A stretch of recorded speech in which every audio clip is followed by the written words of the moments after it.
Bonjour à tous, nous commençons aujourd'hui le deuxième Perek de Masechet Psachim à la première Mishnah, Perek Bet, Mishnah Aleph.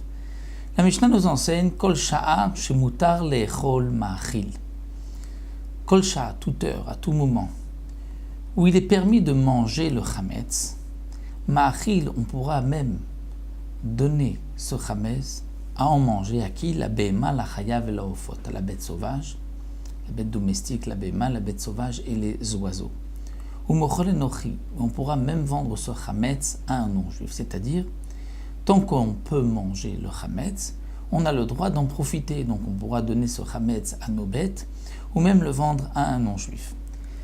C'est vrai que le Tana ne nous dit pas, tant que chez Moutar, les Echol, c'est pas marqué tant que chez Ochel, qu'il en mange, mais tant qu'il a le droit d'en manger. Qu'est-ce que cela signifie chez Moutar les Echol? Et pourquoi pas Kol Sha'a chez Ochel?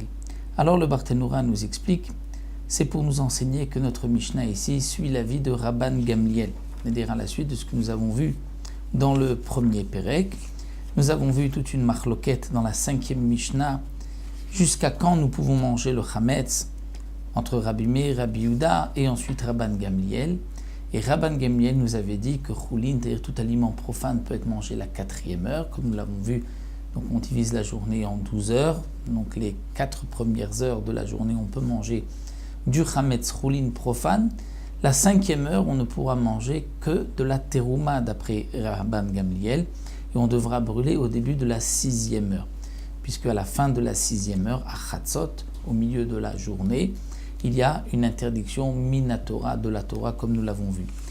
Donc, contrairement à Rabbi Meir qui lui permettait de tout manger, même la 5e heure, et Rabbi Yehuda qui lui disait que non, qu'on ne peut manger que la 4e heure, et Rabbi Meir et Rabbi Yehuda ne faisaient pas de différence entre le choulin, un aliment profane, et le de la terouma qui était donc ce prélèvement de la récolte qui était donné au Kohen et que le Kohen devait manger en état de pureté. Donc la terouma, on s'efforce de ne pas la brûler, de ne pas la jeter, c'est kadosh, il faut qu'elle soit consommée. Malgré tout, d'après Rabbi Yehuda, on doit tout terminer jusqu'à la fin de la 4e heure. Pour Rabbi Meir, jusqu'à la fin de la 5e heure. Rabban Gamliel faisait la différence entre choulin et terouma.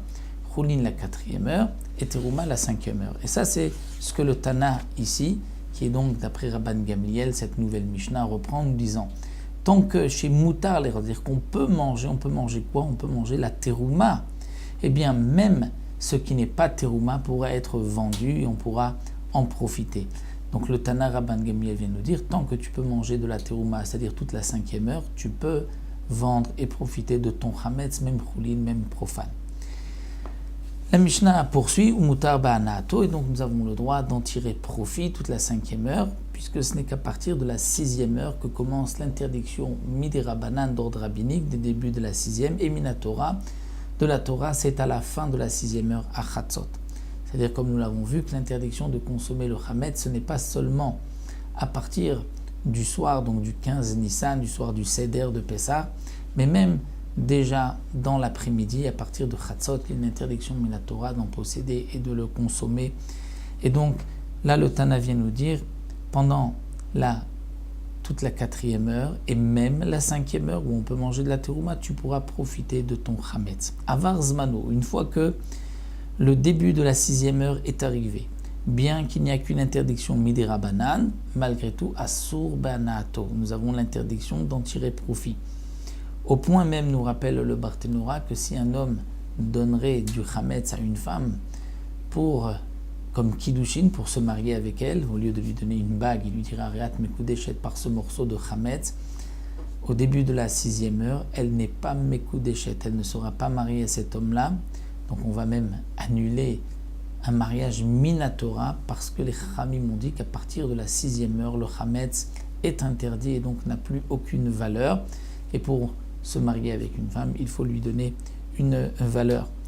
Donc ici, la Mishnah nous dit Velo yasik bo tanur vekiraim, une fois que le moment est interdit, est arrivé, on ne peut pas en profiter, on ne pourra pas non plus lorsqu'on désire le brûler, d'après Rabbi Yehuda, que nous allons voir que l'on doit brûler le chametz, on pourrait penser que lorsque je brûle le chametz, je peux même profiter de ce chametz qui brûle comme charbon. Bien non, on ne pourra pas, lo yasik botano vekiraim, allumer un four, un fourneau avec ce chametz. Nous avons l'interdiction d'en tirer profit.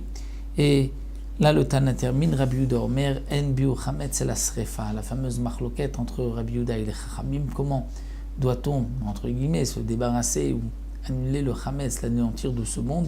Pour Rabbi Yehuda, en biu chametz la srefa. Il faut le brûler, le chametz. On l'apprend du notar, c'est-à-dire de ces corbanotes, de ces sacrifices.